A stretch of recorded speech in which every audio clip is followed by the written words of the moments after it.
Over there, please. Yes, please.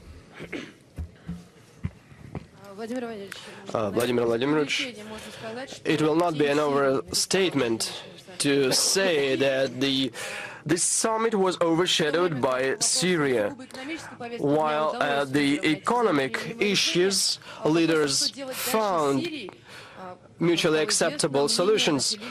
As we know, the issue of Syria was quite divisive, almost half by half. The opinions divided. How this issue can affect economic and political decisions that will be taken in the future. You know, everything that concerns the Middle East developments affects global economy in a most direct manner, because it provides the global economy with energy resources. When conflicts emerge there, the energy prices start to grow. And what does this mean? This means that those prices suppress the development of global economies. So in such a complex situation in which the global economy is now, it is counterproductive to destabilize the situation in the Middle East. I will be as diplomatic as possible here. Yesterday we spent the entire evening discussing the issue of Syria and other issues that arise with respect to it. We have completed our discussions at 1 a.m. Moscow time, and after that I had a bilateral meeting with Mr. Cameron. Actually, the opinions didn't divide 50 to 50. Who was for military intervention? United States, France, Saudi Arabia, Canada, and Turkey. Mr. Cameron also was advocating military intervention, but the British Parliament was against that. The Chancellor of Germany is also cautious. Germany is not going to participate in any military actions. Who was condemning and opposing that way of action? Russian Federation, India, China, Indonesia, Argentina, Brazil, South Africa, Italy. And also, Secretary General of the United Nations also voiced his protest against the intervention. And let us not forget the address by the Pope, who directly voiced the inadmissibility of military intervention. I already named you the leaders of the states who are advocating military intervention, but I can assure you that the majority of the population in those countries are on our side. They are against expansion of military activities. Look at what the sociological surveys show, both in the United States and in other countries. The majority of the population is against military intervention. Everything that happened with the use of chemical weapons, it is all provocation on the part of the militants who are expecting to get aid, to get support from outside, from those countries who support them. This is first. Second, application of force towards sovereign state is possible only in case if self-defense is involved, but Syria doesn't threat the United States. And second, by the mandate of the United Nations. As it was said yesterday by one of the participants of our discussion, those who do that violate the law. Those who act unilaterally violate the law. Izvestia newspaper. What relation do you have to the United States? I thought that you are from the United States. No, I'm not. My question is, did you manage to meet with Barack Obama? Probably passing by in an informal situation. Many journalists are of opinion that there are certain differences in foreign policy between the United States and Russia.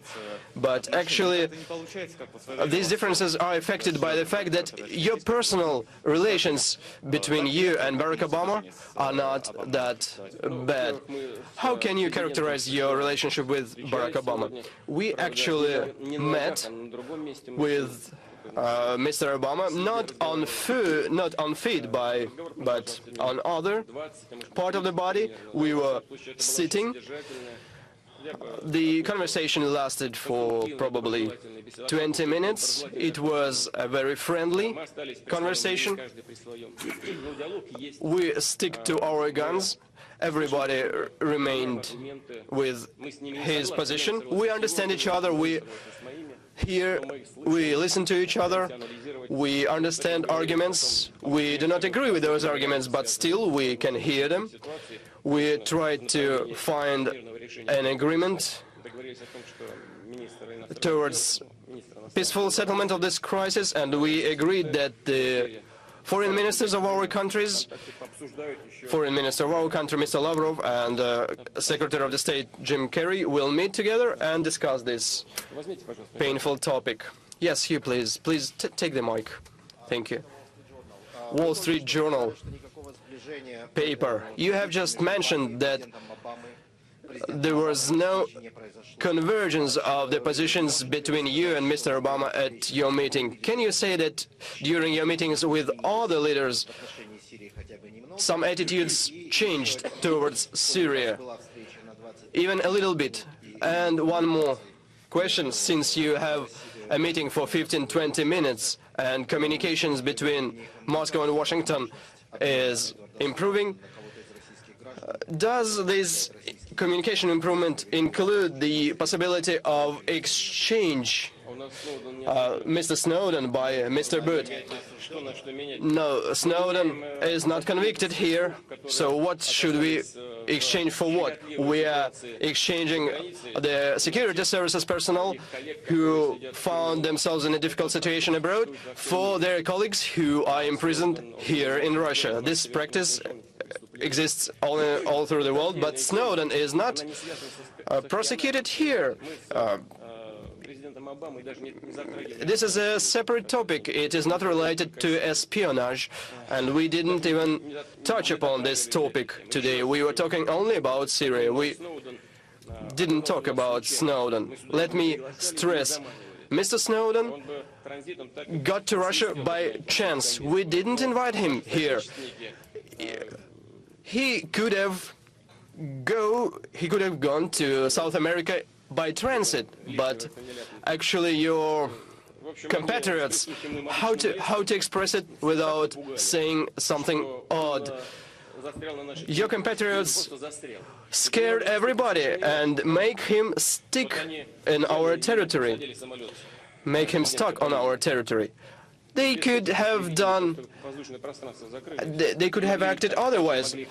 Remember what they did to the aircraft of the president of Bolivia. They just landed it, and that's it. They closed the airspace. They could have done the same with Mr. Snowden, and it is understood what would have happened next. But they had to scare everybody and leave it here in Russia. What were they expecting? That we will unilaterally extradited, but he didn't commit any crimes on our territory. This is the evident practice of international relations. Such issues should be solved only at mutual basis. We many times were asking them to conclude an agreement on mutual extradition. We asked them to extradite people who engaged in crimes against humanity, who were engaged in kidnappings, but they weren't. So such question is incorrect. So the President of the United States didn't pose such question today. As to the convergence of positions, you know, we have our own position. Of course, we hold consultations with everybody, and the fact that yesterday in the evening, Prime Minister of India stated that he is totally against any military actions. It was unexpected. The position of Indonesian president was also unexpected. It is the largest Islamic country in the world. President of Brazil also was totally against. The president of South Africa said a very important thing, not only with respect to Syria, but with respect to the world order. He says that the small countries in the global world, in today's world, are feeling increasingly vulnerable, increasingly not protected. And there is an impression that any superpower can apply force to them. This is their impression, this is how they feel. And he's right, this is the international practice. Just try to dissuade North Koreans to cancel their nuclear program. But they will answer you. Together we will be hit and will be exterminated tomorrow. So in order to prevent the spread of the destruction, the weapons of mass destruction, we need to comply with we need to abide by the rules of international law.